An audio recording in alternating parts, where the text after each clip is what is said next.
Hello friends, आज हम लोग योजना आयोग के बारे में पढ़ेंगे। जो कुछ पंचवर्षीय योजना हम लोग पढ़ चुके हैं, उसके बाद जो जहाँ तक मुझे पता है 11वीं और 12वीं पंचवर्षीय योजना पढ़ना हम लोग का शेष है। तो आते हैं हम लोग 11वीं पंचवर्षीय योजना। इसका समय काल है 2007 से 2012, जिसका मुख्य लक्ष्य रखा गया था तीव्रतम एवं समावेशी विकास। ठीक है, तीव्रतम एवं समावेशी विकास। सबसे पहला क्वेश्चन, समावेशी विकास क्या होता है? समावेशी विकास ऐसा विकास जो वर्तमान में जो विकास करे, इससे वर्तमान मानव को फायदा तो हो ही हो, प्लस में संसाधनों को समुचित उपयोग करके उसे आने वाले पीढ़ी के लिए भी बचा कर रखना, यानी कि इसी टाइम में ख़त्म नहीं कर देना। यानी कि हम ऐसा उपयोग करें संसाधनों का जो आने वाले हमारे पीढ़ियों के लिए भी सुरक्षित रहे। ठीक है, इसमें पर्यावरण को भी ख्याल रखा गया था। मुख्य बल अनिवार्य प्रारंभिक शिक्षा, रोजगार में बढ़ोतरी के लिए अर्थव्यवस्था के तीनों क्षेत्रों पर बल दिया गया, जनसंख्या नियंत्रण पर बल दिया गया। कानून नहीं, मतलब कि सिर्फ वृद्धि दर को कम करना।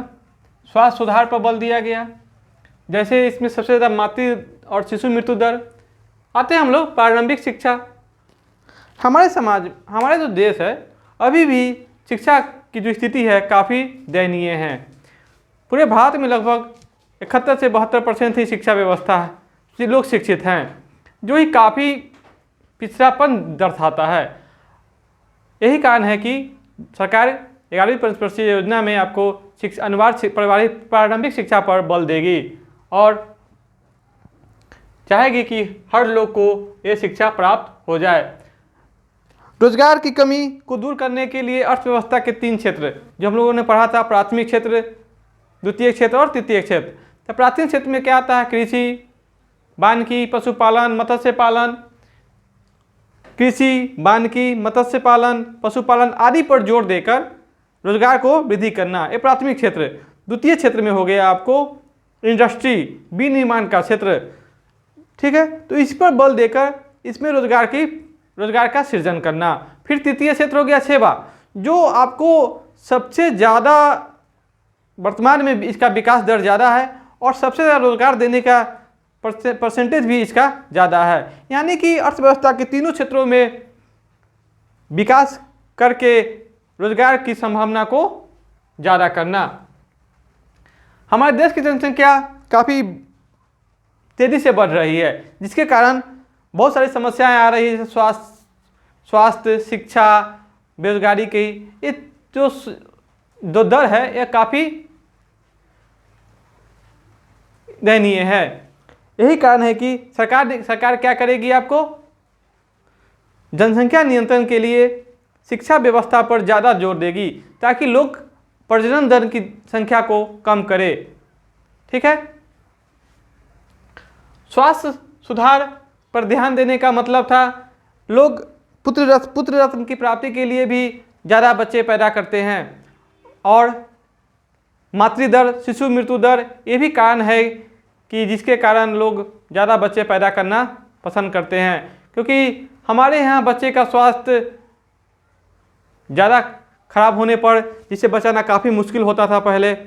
मातृ डिलीवरी पेशेंट, यानी कि जब भी प्रसूति वाला केस में आपकी महिलाएं ज़्यादा मर जाती थी। यही कारण है कि लोग ज़्यादा से ज़्यादा जनसंख्या बढ़ाने पर जोर देते थे। लेकिन अगर स्वास्थ्य सेवा में सुधार कर दिया जाए तो शिशु मृत्यु दर, मातृ मृत्यु दर में कमी किया जाए तो ये संभावना ज़्यादा है कि जनसंख्या नियंत्रण किया जा सकता है और प्रजनन की दर को कम किया जा सकता है। अब इसकी सफलता पर बात करें तो अभी तक जितनी पंचवर्षीय योजना थी वो सभी पंचवर्षीय योजना में सबसे सफल पंचवर्षीय योजना थी। इसकी विकास दर काफ़ी अधिक रही और यह सभी क्षेत्रों में बेहतरीन काम की, चाहे शिक्षा का क्षेत्र हो, चाहे स्वास्थ्य का क्षेत्र हो, चाहे रोजगार का क्षेत्र हो। ठीक है, ये सभी क्षेत्रों में बेहतरीन काम की और माना भी गया कि इसके बाद जो जनसंख्या नियंत्रण है, प्रजनन दर है, वह काफ़ी कम भी। ठीक है, तो एक किसका असर था?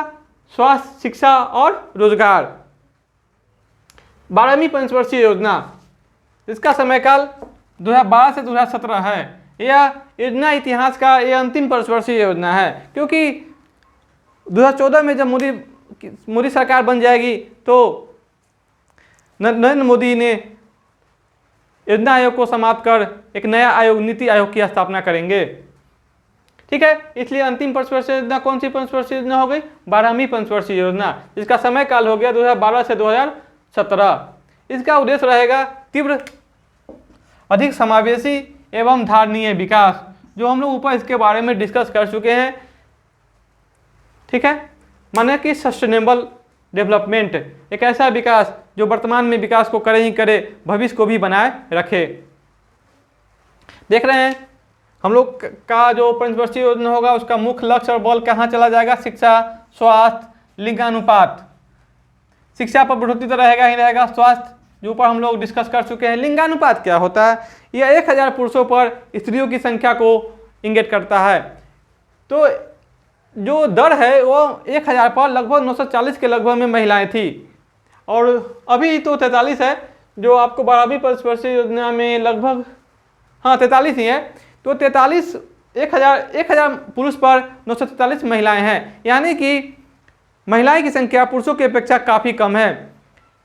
ठीक है, तो लिंगानुपात की दर को बढ़ाना, सभी गांवों को 12मासी सड़कों से जोड़ना, क्योंकि हमारे देश में अभी बहुत सारे गांव हैं जिसमें 12मासी सड़कों से जोड़ा नहीं गया हुआ है, जो उसके विकास को प्रभावित करता है। प्रजनन दर में कमी कर जनसंख्या नियंत्रण पर बल देना, यह होगा आपको शिक्षा एवं स्वास्थ्य में सुधार लेके, स्वास्थ्य एवं शिक्षा में अगर सुधार किया जाए, लोगों को शिक्षित किया जाए, छोटा परिवार सुखी परिवार। ठीक है, तो फिर स्वास्थ्य में जो उसके संबंधित बीमारियां होती है, या शिशु मृत्यु दर को कमी किया जाए, या पारिवारिक नियोजन को अपनाया जाए, तो प्रजनन दर में कमी किया जा सकता है। और प्रजनन दर की कमी को कितना तक लाना था? 2.1%। देख रहे हैं ना, 2.1%। जहाँ तक वर्तमान में यहाँ तक लगभग आ ही गया है। शिशु मृत्यु दर और मातृ मृत्यु दर में कमी लाना, क्योंकि जिस देश में शिशु मृत्यु दर और मातृ मृत्यु दर अधिक होती है वह देश पिछड़ा ही होता है, और उसकी गिनती अविकसित देशों में ही की जाती है। सभी गांवों का विद्युतीकरण, हमारे देश में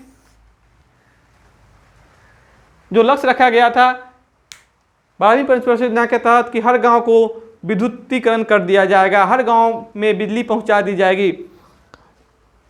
बिजली पहुंचा तो दी गई, लेकिन अभी भी बिजली की बहुत सारी समस्याएं हैं, जैसे कि बिजली रहने का जो दर है वो 12 से 14 घंटे ही है, जो अच्छी नहीं है। न इससे किसी इंडस्ट्री का विकास हो सकता है और न ही कृषि का विकास।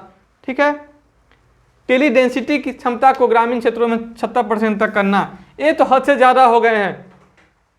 हमारे गांव में मोबाइल, अब गांव घर घर में क्या है? मोबाइल है। एक व्यक्ति के पास 2 सिम है, 2 मोबाइल है लगभग में, तो यानी कि मोबाइल की संख्या बढ़ी गई। इसका जो विकास दर हुआ है वो आपको और से क्षेत्रों से ज़्यादा हुआ है। लोगों के पास अच्छे मोबाइल है, और जहाँ तक है 2014-15 में जो जियो आया वो आपको मोबाइल क्षमता को, टेली डेंसिटी क्षमता को ग्रामीण क्षेत्रों में काफ़ी हद तक बढ़ा दिया। यह लगभग आप मानिए ना 100%। ठीक है, अब आते हैं योजना आयोग की स्थापना जो की गई। तो योजना आयोग का काम क्या था? योजना बनाना, देश के विकास के लिए योजना बनाना। और तो इसको राज्यों के साथ समायोजन कैसे किया जाएगा, क्योंकि भारत में कितने राज्य हैं? ठीक है, तो इसके लिए राष्ट्रीय विकास परिषद की स्थापना की जाएगी, नेशनल डेवलपमेंट काउंसिल। ठीक है, योजना निर्माण में राज्यों की भागीदारी होनी चाहिए। इस विचार को स्वीकार करते हुए सरकार के एक प्रस्ताव द्वारा 6 अगस्त 1952 को राष्ट्रीय विकास परिषद का गठन हुआ। ठीक है, इसको शॉर्ट फॉर्म में आप लोग ले सकते हैं एनडीसी। ठीक है, एनडीसी, राष्ट्रीय विकास परिषद। ठीक है, नेशनल डेवलपमेंट काउंसिल, जिसकी स्थापना 6 अगस्त 1952 को की गई। इनका जो अध्यक्ष होता है पदेन प्रधानमंत्री। और उपाध्यक्ष होता है कौन? योजना आयोग के उपाध्यक्ष। उपाध्यक्ष का दर्जा क्या होता है? कैबिनेट मंत्री के स्तर का। ठीक है, इनके जो मेंबर होते हैं सभी कैबिनेट मंत्री, देख रहे हैं ना, सभी राज्यों के मुख्यमंत्री या केंद्र शासित प्रदेशों के प्रशासक, सभी राज्यों के राज्य योजना आयोग के उपाध्यक्ष जो मुख्यमंत्री के साथ होते हैं, योजना आयोग के सभी सदस्य। ठीक है, यहाँ पर लिया सभी सदस्य।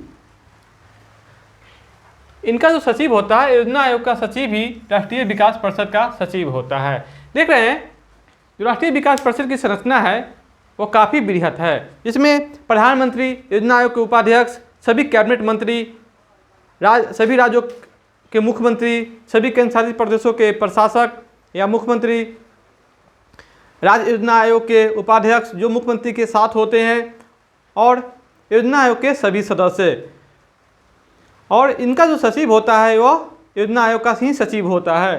तो देख रहे हैं, यह एक बृहत संसद के रूप में भी जाना जाता है। क्यों? क्योंकि यहाँ जो कार्य होगा पूरे देश के विकास के लिए काम होगा, और यहाँ देश के हर भाग का, हर क्षेत्र का, जैसे कि हर राज्य का मुख्यमंत्री, हर केंद्र शासित प्रदेश का प्रशासक, इसके क्या होंगे? मेंबर होते हैं। यानी कि सभी को अपना बात रखने का अधिकार होता है, और सभी को एक समान यहाँ दर्जा भी दिया जाता है। इसलिए इसको क्या कहा जाता है? बृहत संसद। क्योंकि हम, ठीक है, इनका जो कार्य है, तो राष्ट्रीय विकास परिषद की जो स्थापना की गई किस उद्देश्य से की गई? तो देखिएगा, सभी राज्यों के बीच सामाजिक सहकार को बढ़ावा देने के लिए, सभी राज्यों के बीच सामाजिक सहकार को बढ़ावा देने के लिए, आपसी भाईचारा आदि को बढ़ावा देने के लिए, ठीक है, यह एक कार्यकारी निकाय है। एनडीसी क्या है? एक कार्यकारी निकाय है। यह देश के पंचवर्षीय योजना का अनुमोदन करती है। देश की पंचवर्षीय योजना का स्वरूप कैसा हो, ठीक है, उसके लिए यह फाइनल डिसीजन लेने का काम करती है राष्ट्रीय विकास परिषद। इसमें सभी राज्यों के मुख्यमंत्री, प्रशासक भी साथ होते हैं।